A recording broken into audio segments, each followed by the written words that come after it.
Thanks, Izzy. I don't think I've ever had the pleasure of like kicking off a full day of Brand Innovators programming, so this is very exciting.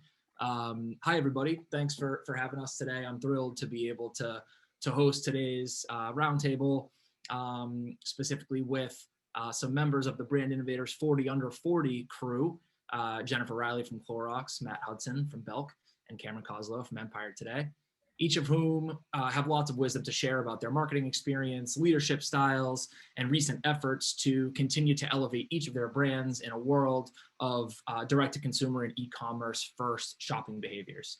By way of introduction, my name is Matt Kershaw, VP of Agency and Client Development at Vox Media. Vox Media is home to 13 beloved digital brands, including Vox.com, The Verge, Eater, New York Magazine, Curbed, Vulture, SB Nation, and others. Vox Media also has our very own podcast network driven by our 13 editorial brands, an award-winning branded content studio, Vox Creative, and a growing entertainment business, Vox Media Studios, from whom you may have seen some of our programming on your favorite streaming services, including our most recent Netflix series, Money Explained, currently sitting on Netflix's top 10 list. That's my spiel. And with that said, let's get into it with our panelists. Hi, everybody. Hello. Hello. Oh, Cool. So I thought we could just do a quick round of intros. Maybe just tell us who you are, what you work on, and for something a little different, a hobby or skill that you've picked up or fine-tuned in the last 12 months. Jennifer, why don't we start with you? awesome. Hi, everyone. Good to be here. I'm Jennifer Reilly. I work at the Clorox company, but I specifically work on the Brita business over there and lead marketing for them. So it's been a really fun space for us, a very purpose-driven brand, and I'm excited to tell you more about what we've been doing later on in the discussion. I'm a little surprised by the hobby that I worked on in the last 12 months. Before the pandemic, I wouldn't have said this would be it if I was locked up for 12 months, but it was golf. And it was more, a result of things you are allowed to do than things I would have naturally gravitated towards. But it was a very fun hobby, and I'm glad that I've got it in my arsenal now. Nice. Good way to get outdoors. Cool. How about you, Cameron? Sure. So with Empire Today, I'm on the brand side. So basically head up the internal agency, working with all of our internal partners on the creative side, digital side, performance marketing side, you name it. So I'm in charge of the Empire Today brand, the Luna brand, which is a sister company. So we're in a few markets, we may be familiar, and then our B2B side. So basically responsible for all of demand generation for those three brands. And I guess a hobby, I don't know, I picked up rollerblading again over the pandemic because, like Jennifer said, more of what you can do versus what you're not allowed to do. So I was allowed to rollerblades. The wife and I went to Sports Mart or Sports Authority, I think, and picked up some rollerblades and went to town. I love that. Rollerblading is a throwback. That's fun. Throwback for sure, yeah. Cool. No injuries, I hope. No, it was like riding a bike, I guess. You just kind of picked it back up. Awesome. And how about you, Matt? I'm a senior manager of mobile delivery at Belk. That basically means I run the Belk app from the marketing and technical side, connecting those two pieces together. A hobby I picked up is biking. I went ahead and bought like a decent bike to get some exercise, be outside. And now that I can really take meetings remotely, I found that I can take it on a bike and get my exercise in and do all of my meetings at the same time. So it's been super handy. Awesome. Cool. Bunch of panelists staying healthy with some fresh air. So well done to all three of you. All right, cool guys. So the way I thought we could structure this discussion would be, kind of just split it into roughly two halves. For the first half, because we're here celebrating and learning from you three, the rising stars of the marketing world, of course, named to BI's most recent 40 under 40 list. I thought it'd be interesting for the group to kind of hear how each of your management and leadership styles has kind of had to change in order to accommodate this new work world. And, when we were prepping for this call, we had talked, of course, a little bit about the world that we all found ourselves in, right? 100% remote and not being able to engage with each other in person. But equally as interesting, I think, is moving forward, kind of taking into account sort of some of the preferences of your teams and of your colleagues and of your clients, and kind of hearing about, which of your leadership habits will kind of continue on as we all navigate this new world together. So why don't we go in reverse order this time? Matt, you can start. Yeah. So COVID has been an interesting experience for me because at Belk, being on site, but having a lot of my team already remote, there were certain pieces that didn't change. But I think in regard to leadership, there was actually a lot that had to change, just not the day-to-day work. So again, in some examples are like onboarding new people. It's very challenging to sort of indoctrinate them to the culture, the working culture, expectations, how we talk to each other, how we interact, one-to-one meetings. And of course, going virtual is one piece of it, but also, my management style is a bit personal. Like I like to check in on my people, and some of that stuff came in handy. But for new people, getting a text message from your boss, not realizing that that's just sort of the way that I work, was kind of new to them. But it did pay off because you needed people to be there with you, talking to you. How's your family? How are you doing? How are you handling working alone? A lot of my team handled it very, very well. But monitoring their work, making sure that they're able to drop in and that they feel comfortable calling, that they feel comfortable talking to me about stuff that's going on in their lives that's a little less, sometimes you had to deal with personal issues with people in the hospitals or things like that. So a lot of things changed, and my perspective changed a lot as well. Some for the better, some for the more challenging. But going forward, I think it will actually be beneficial, even if some companies come back in the office or stay remote or some hybrid. I think having that personal connection and management style can be really good. Definitely. And how about you, Cameron? How have you kind of been handling things, and do you intend to kind of going forward? Yeah, so from a management perspective, I think for me and probably our team as a whole, you really to shift the focus on evaluating performance and not FaceTime, right? Like everyone's at home, everyone can kind of do their thing, and it.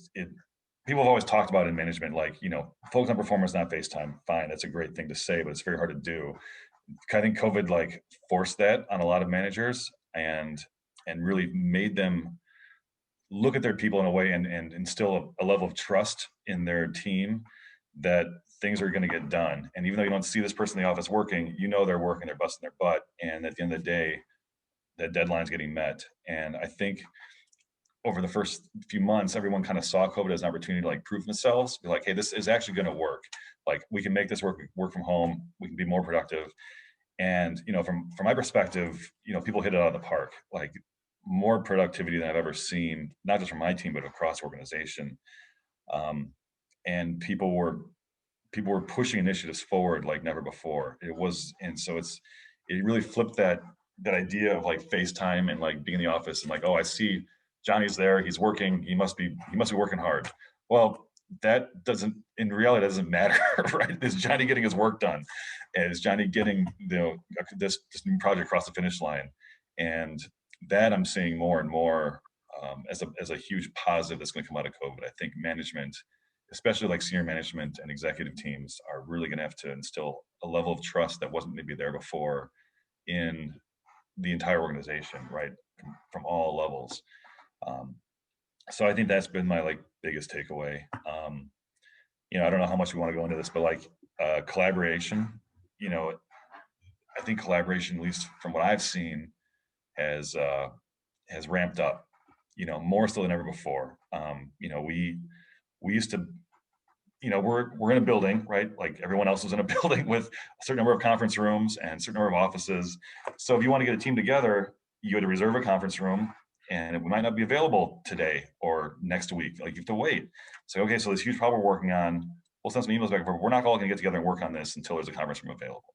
And that's just like operationally a physical constraint of working in an office building. Now we got a problem.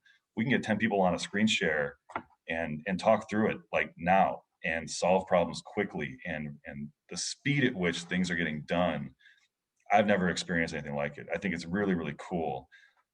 And so I think the collaborations piece of just this new normal is going to change the way we think about business and the way we think about like attacking problems. Screen share, I would never screen share with people before, but now screen sharing it's a great way to train.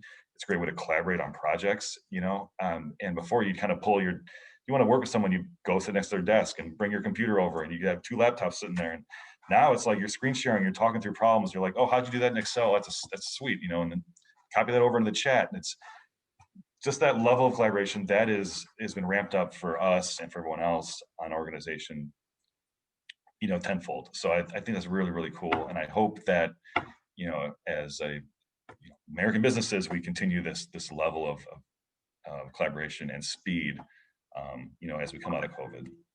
Yeah, I think that's exactly right, Cameron. You had made a really good point when we had connected in preparation for this. You were, and you kind of said it, but this idea of like not having to wait to solve problems until a conference room is available, like such a silly thing to have to like say out loud. Yeah, I know, it's so stupid. But if I never have to have that conference room like reservation conversation again in my life, I'll be a very happy. For sure. And to your point though about the speed that it enables and the productivity that it enables, and that we've all sort of opened the kimono with the screen share, so to speak. It is like we work in Google Docs too, right? So like we can get into Docs and update them together in real time and show each other our work and things like that anyway. That plus screen share, it really is like dynamic problem solving and addressing business challenges together in a way like we've never seen before either. So I have loved that, and I do hope that continues. Jennifer, what's this been like for Clorox? Yeah, I think collaboration is a very great theme to carry our experience forward. Clorox is a heavy meeting culture environment. Pre-pandemic, our days were just stacked meetings. So it was actually, and I work in a highly collaborative role that's creative, and we do a lot of offsites and brainstorms and things like that.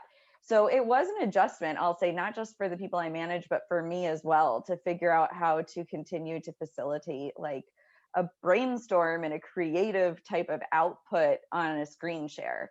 But I think it's pushed us to rapidly change the ways of working and the technology that we use to help enable that type of stuff. I will say that is one thing I'm still excited to return to the office to be able to do, to have those collaborative creative sessions in person with people one day. But the other side of the coin wasn't just ways of working, which I think we've come a long way. And I'm very excited as we start to transition into the next phase of this, of returning to the office.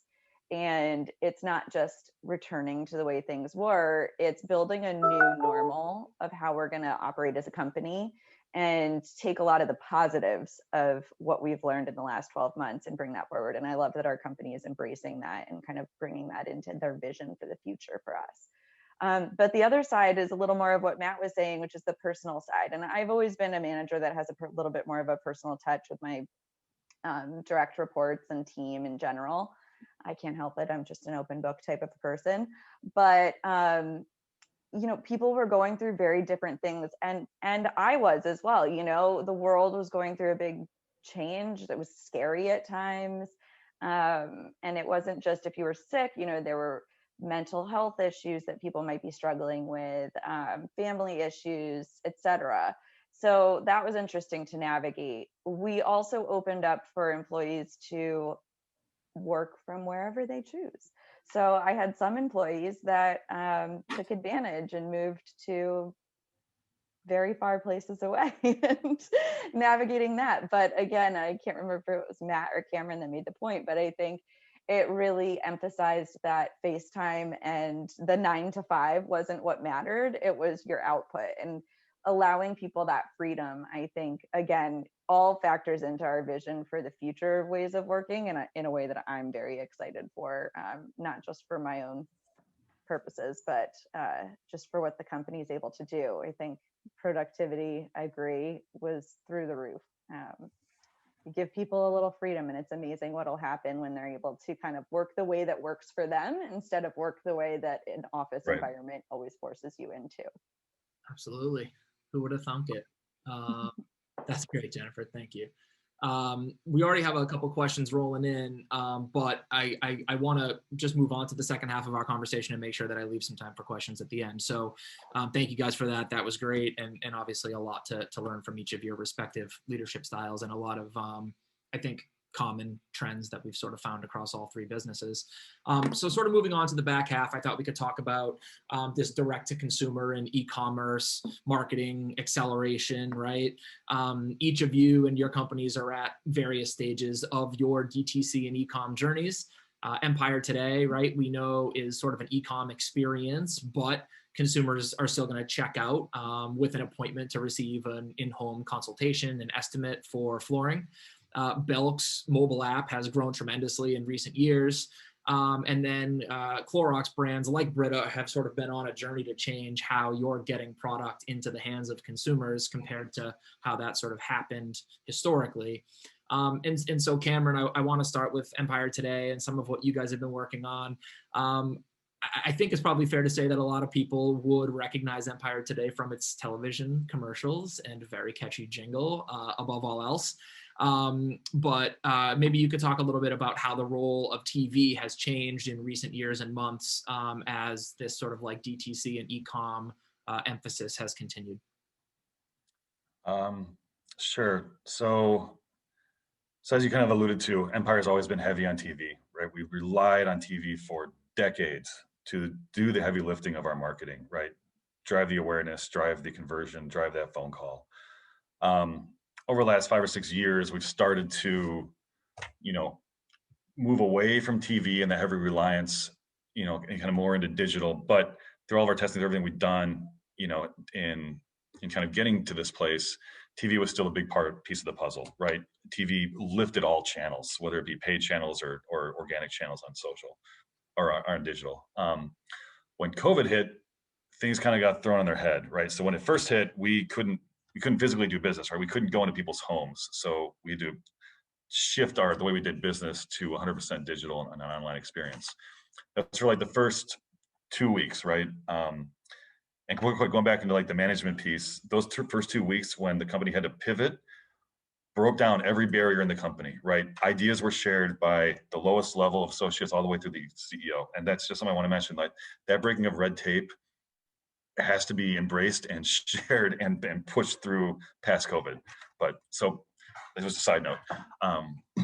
Going on that, so when COVID hit, after the first 2 weeks, when we were down in the dumps, business was basically coming to a stop. We figured out how to do things digitally, and business took off, right? Look at like companies like Wayfair, right? Home services, anything in the home just took off like crazy. So we had put a COVID commercial together, during those first 2 weeks, put it out there like every other brand did. And then when business came back, we made the decision to go dark on TV. It was the first time in Empire's 60-year history that it had ever been dark on television. And business was coming in, we put that money to the bottom line and really focus on digital and max digital. So finding that top of the S curve for our paid channels, where is that plateau and that point of, that peak ROI. And so we did that for about 6 months, right? Zero TV, heavy on digital channels. And what we started to see was that we didn't need television to drive awareness, that consumer behavior, especially during COVID, everyone's at home, they're glued to their phones. And we could really drive top of funnel awareness through our digital channels, which is really a shift in paradigm for Empire, right? We've always leveraged TV to kind of do the heavy lifting and digital to be a supplement. Well, now this is digital first. And so in doing this, we went digital first throughout the summer months of COVID. And then we realized we had an opportunity to test back into TV, but in a different way. We started thinking about TV more as the upper funnel metric and the brand awareness play, not to necessarily drive the conversion. So we started testing into that. We started with our national, scaling that up a little bit, and then started going market by market, seeing what the TV was actually doing on a market level. And it was really interesting to see that we could spend, half, a quarter of what we were spending before on television and get that same impact by driving people and driving up those digital channels in the same way we were doing before with 2x, 3x of our spend. So we were able to shift our focus of TV in our buying strategy from a direct response to a brand play and a brand awareness play. And what we've seen is that going in TV now with a brand awareness play, we're still putting our promotion on television, right? Still at half price sale, 10% off sale, but it's the buy strategy is much less reach and frequency. We're buying different times of the day just to hit consumer with with a little more of awareness play, then when they see our ad on digital or they see, a nice article about Empire Today, it resonates a lot more. The other thing we've done with the shift to digital and through COVID is we've seen, like I said, people are spending much more time on their phones. So we really had to ramp up our digital experience, right? Give people a reason to be on our website during their purchase decision journey, which for flooring can be like 8 weeks, right? Before, we let other brands take care of that, right? We didn't want to be the thought leader. We just want to get you when you want to buy with a deep discount, messaging. When someone's ready to buy, they're going to see an Empire for ad for half price sales. Like, okay, I'll give them a call, see what they have to do. Now we're shifting to try and become that thought leader in the space, right? We're the largest flooring provider in the United States. We should be the point of reference for people to have a question about, is this floor work in this room? Or is this waterproof, right? So now we've really put a lot of effort into our website, and which is basically our storefront, and giving people tools and resources to start researching and looking at flooring in a way that they didn't necessarily look at before. They don't have to go to a store and bring home samples. Does the sample match up with my curtain? Not really. Go back to the store, get a different sample, bring that one back. We're trying to shift that on its head with things like a room visualizer, right? With COVID, when COVID hit, we launched a room visualizer we've been testing in beta for a while. That you take a picture of your room, a couple clicks, you can see new floors, overlaid in the room, and it works pretty well.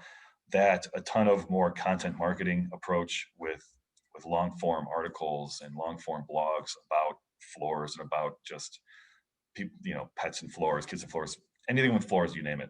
So that's really been, our biggest takeaway from COVID is really focusing on upper funnel metrics and from a digital perspective, and shifting our TV strategy to be more of a brand play versus a direct response play. Got it. That's really interesting, sort of the evolution of TV and how you guys are thinking about it, and really carefully kind of measuring the impact of that channel's role in the larger marketing mix. And I was actually kind of poking around on the Empire Today website as well to familiarize myself with the experience, and that visualizer is, really something, and a bit fortuitous in terms of timing. Not a lot of good, obviously, that was pandemic related, but in terms of accelerating some business tactics and things that were already in beta, to your point, and getting those into the hands of the consumers, that worked out. So thanks for that, Cameron. Matt, I want to shift over to you, and your role is a little bit different in that, as you said, you oversee Belk's mobile app. Your work there has enabled the company to drive over $200 million in annual sales revenue just through the app alone. So obviously, huge emphasis on that experience and optimizing it for consumers. So I was hoping you could sort of play the role of speaking to Belk's DTC strategy in the context of broader marketing, specifically mobile apps and mobile delivery. Yeah. So, obviously we didn't shift to digital, but a bunch of our customers shifted to digital. Overall, the business had to adjust just the same way Cameron's did, from TV to digital to store to digital. So a lot of the things that the organization is focused on, even though our group is always focused digitally, the entire business is now focused digitally. And now, as we come out of COVID, we're thinking about how do we market to the customer in such a way that sends them back to the store. Right now, it'll never be the same, but we still need to, communicate that the stores are open, and communicate that our dressing rooms are back open, and a lot of those different pieces. So, but even before the pandemic, one of the things that we realized is that our best customers love app. So our elite customers, which is kind of like our loyalty program tied to our digital card, love mobile app experience. They're maybe a more affluent customer. They obviously spend more, and they buy a higher end product than our traditional, kind of clearance customer. So we started to shift a lot of our marketing efforts into opening the mobile app. So we started with email, because obviously that's a single channel that is very trackable, and it could be shut off, and it just made sense on the implementation. And once we did that, we just discovered that not only we didn't just cannibalize like mobile web traffic, but we actually started seeing increases in conversion because our checkout was better. And then when the pandemic hit, we rolled out curbside pickup, like an emergency curbside pickup, and then right after that, same day delivery.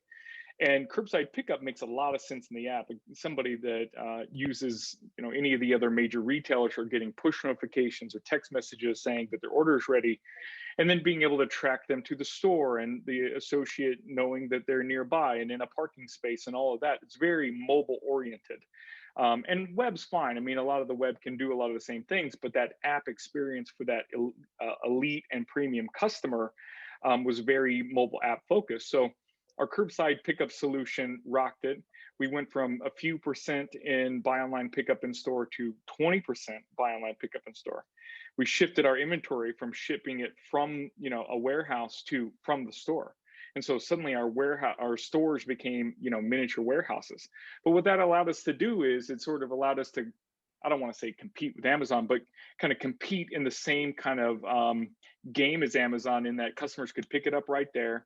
They could get it quickly. And even though we had relatively shallow inventory, customers were getting a much better experience. So we did things like push notify them that their products were ready, tie that into our marketing. So when you drive by the store, now you get a push notification based on the location of the store. We started rich push notifications and gave them an inbox that they can look at. And all of these things sort of tie together with our standard marketing, our promotional marketing that we do, and in all channels. So when we run a Facebook ad, it now opens up the app, but it opens up to specifically where they're going. And I think a lot of that stuff is important in that the traditional customer that was not digital before, now shifting to digital, in Belk's case, is a significantly older population.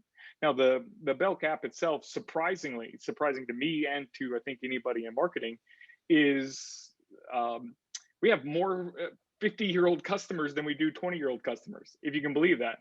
So we're dispelling the myth of older customers liking the app. But as they shift into the app from the store, customers that maybe didn't even use Belk.com previously, we realize that experience has got to be even better.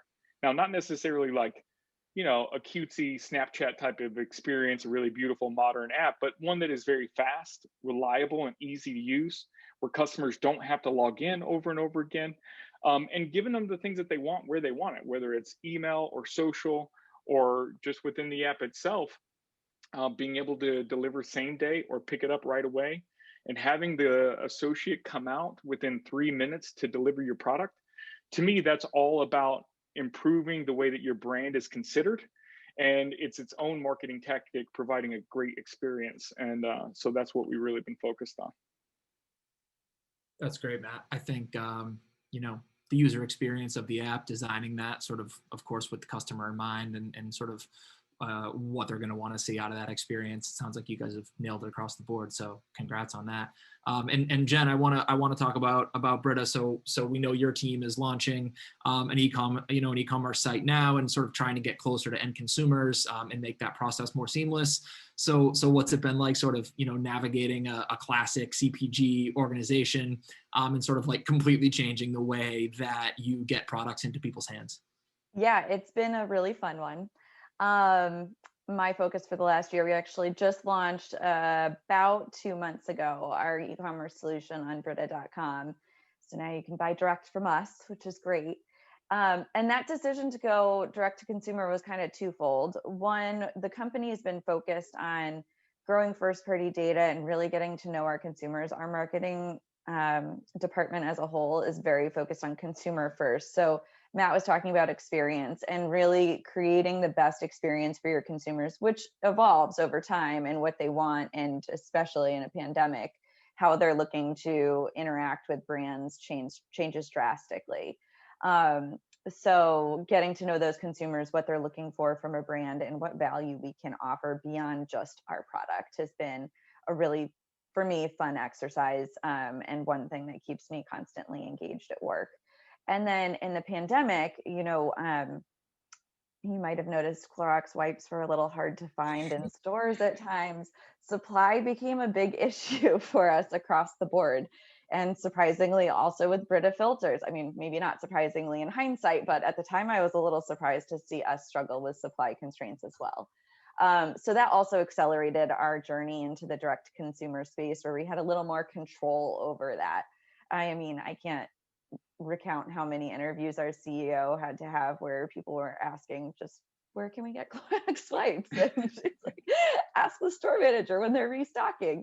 And we just don't have control over that final step, you know? So it was a really, you know, another accelerator that brought us into the space. And I've been with Clorox for almost 8 years now. We have a lot of legacy brands that are number one household names. And we've built our entire distribution channel around deep retail partnerships with major national retailers like Walmart and Target and Amazon and grocery retailers and Bed Bath & Beyond, et cetera.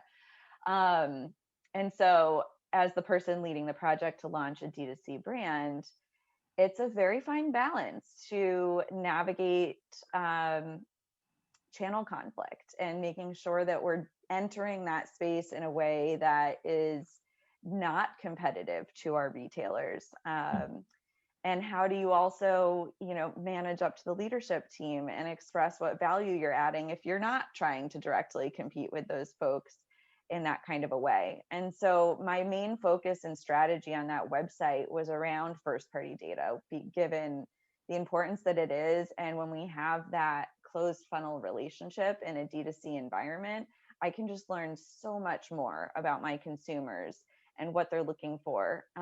So I view that platform as a constant test and learn environment where we're taking consumer pain points from their broader retail journeys and solving for them in a controlled environment where I can pump out different solutions, services, benefits, experiences for them, and prove out what's actually helping to improve their journey, and then share that out with our other partners. It doesn't need to be something that's necessarily always exclusive to us on that D2C platform.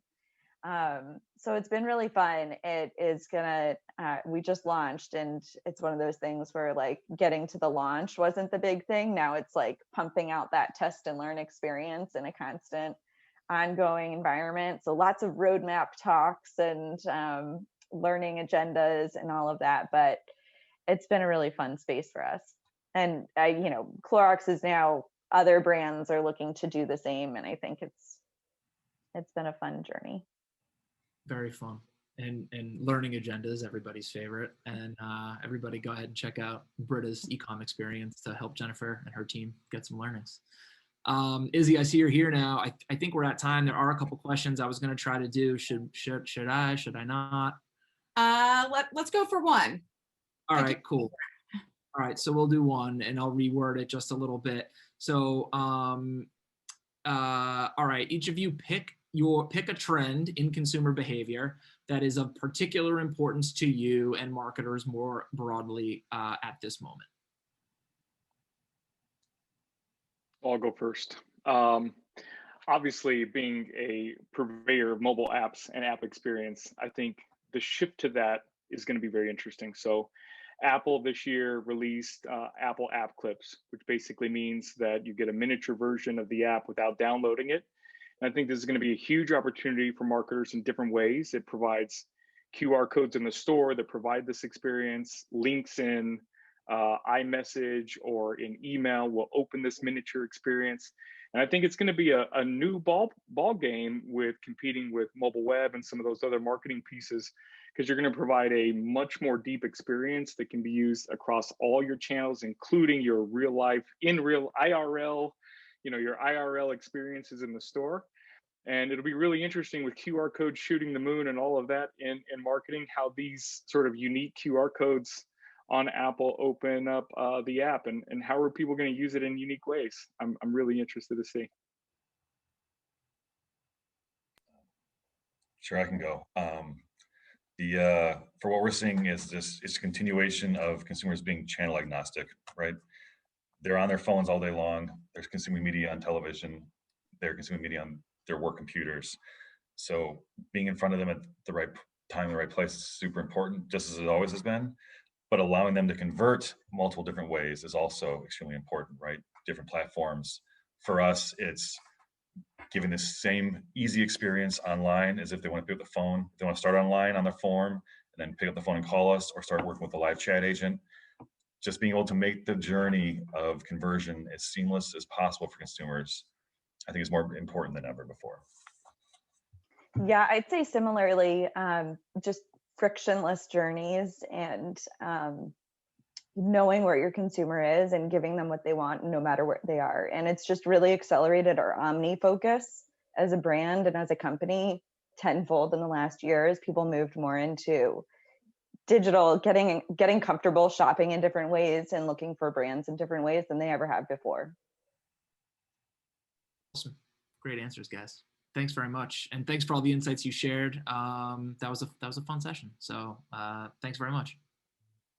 Yeah, thank you all. And it was really interesting to hear about the different strategies that each of your companies developed through the past year, as well as, a positive and collaboration, and how that's actually worked well for all of you. So we appreciate your time, as well as the conversation.